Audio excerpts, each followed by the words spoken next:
masters of propaganda, directed Right, he'd be the perfect guy. He'd be the perfect guy to do that. And when he died, he was like, he was on some deathbed confessional type shit. He told his assistant, he said, on his deathbed, according to her, he said, the fake alien invasion is coming. Like, the fake alien invasion is what they've been planning. That's what's going to scare everybody into a one world government. It's always been about a one world government, and the fake alien invasion, that'll get everybody together. Everybody will volunteer.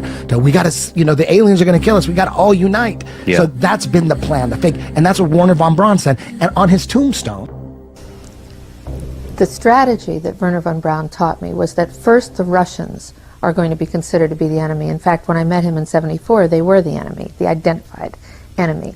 We were told that they had killer satellites.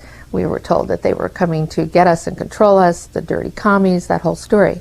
First, the Russians were the enemy against whom we're going to build space-based weapons. Then terrorists would be identified, and that was soon to follow. We heard a lot about terrorism. Then we were going to identify third world country crazies. We now call them nations of concern.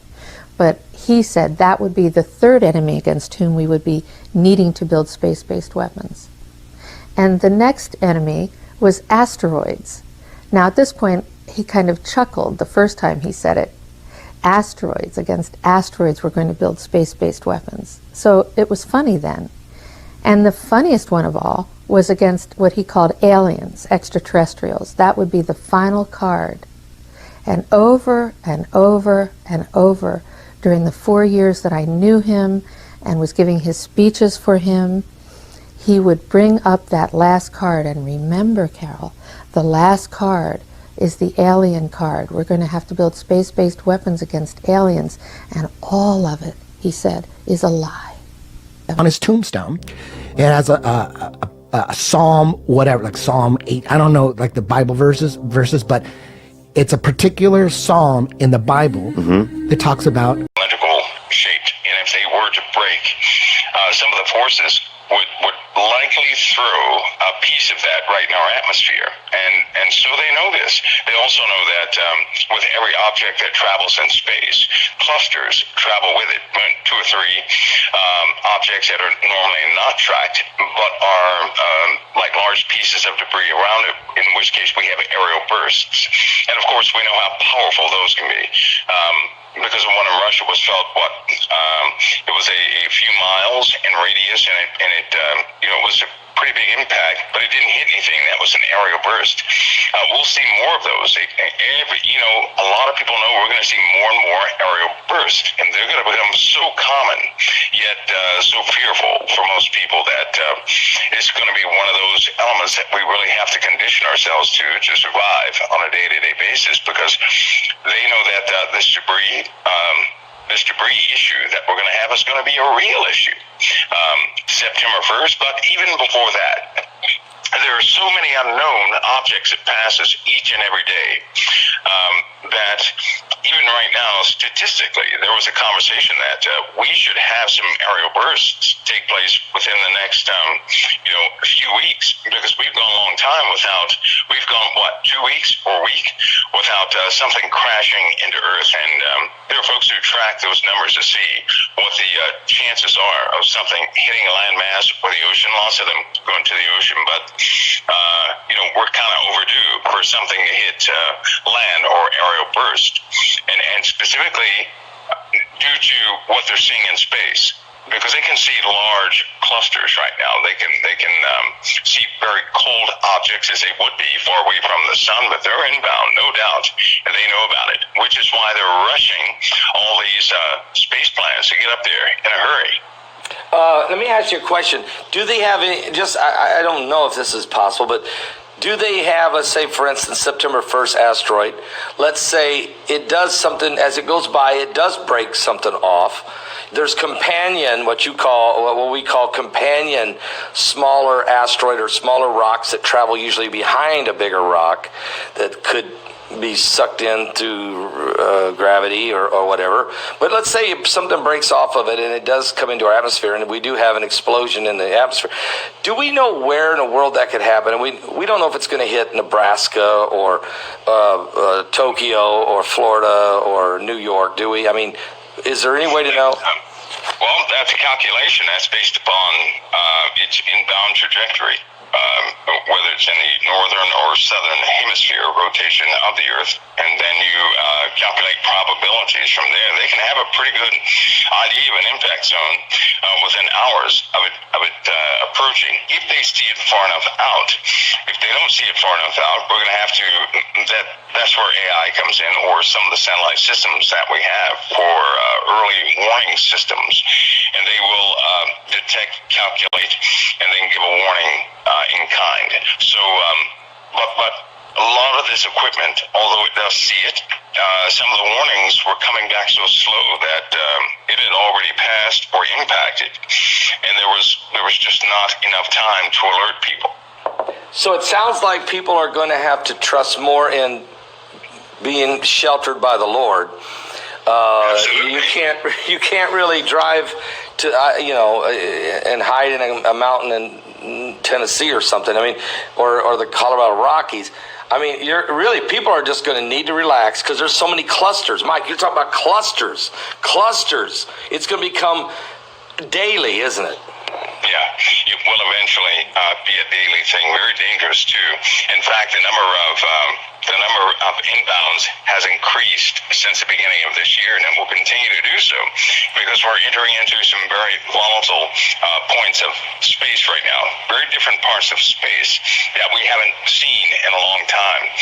Some suggest possibly, this is one of those 24,000-year cycles or 12,000-year cycles, and but either way, it's a brand new area of space. We've not dealt with this type of inbound debris ever, and it's the first of its kind.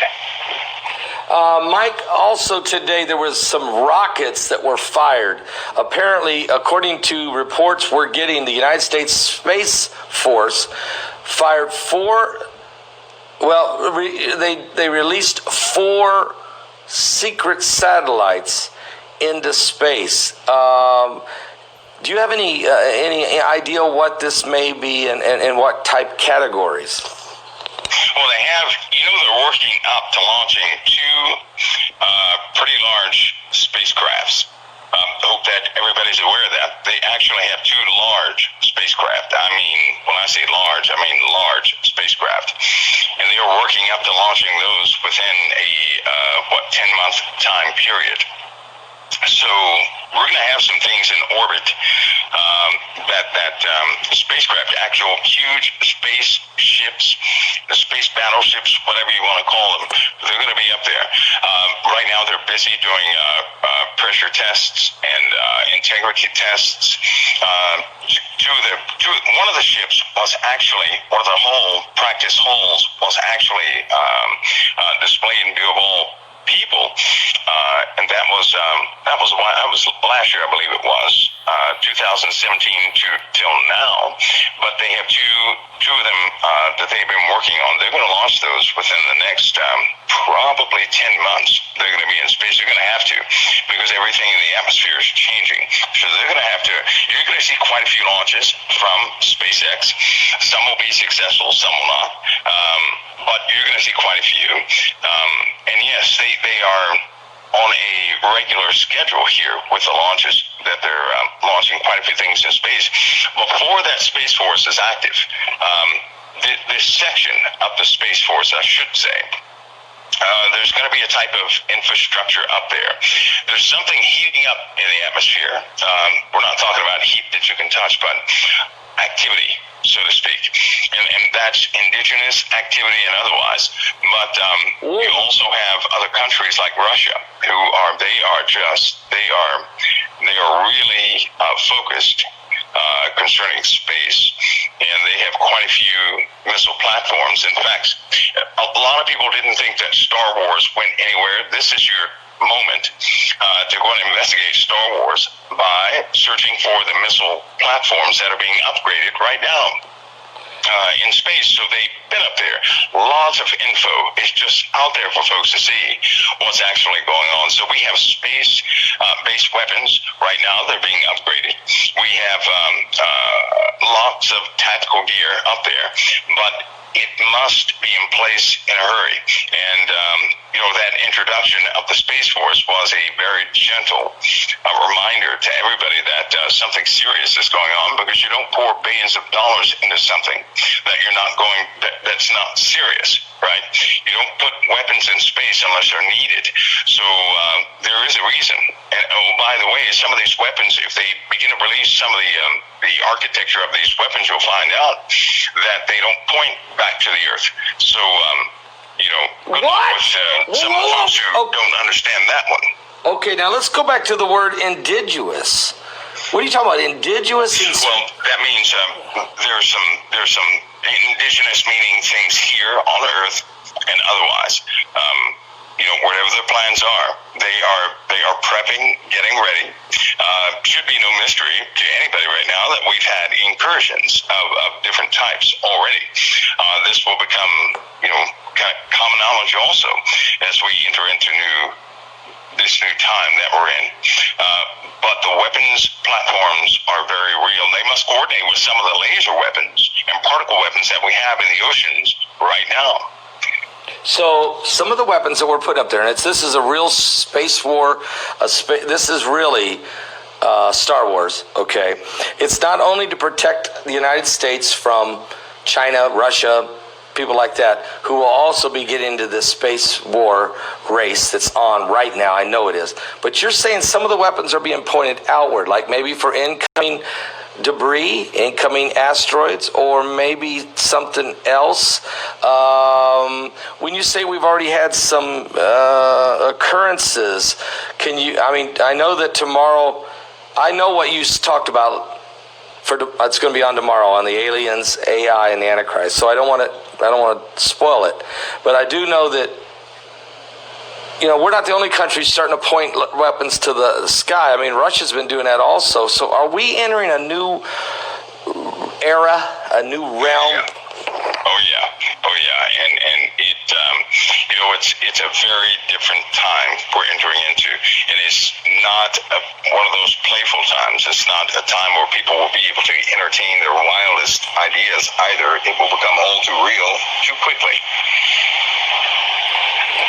We talked about Eisenhower, and I went ahead and did a video on that this morning. I did not reveal what you said about that encounter between Dwight D. Eisenhower and that meeting he had in Nevada, but you do go into it on the webinar, and I don't want to ask any more about that. I just want people to know. And you also made some predictions, I think about 5. I wrote them down, but I want people to know that you did make some predictions that are very, very, very, very interesting. As we get closer, Mike, do you see, as the debris cloud and the debris field coming in, and more asteroids, more meteorites, more impacts, will there be some type of, you believe, heads up for people on where maybe they should go or live?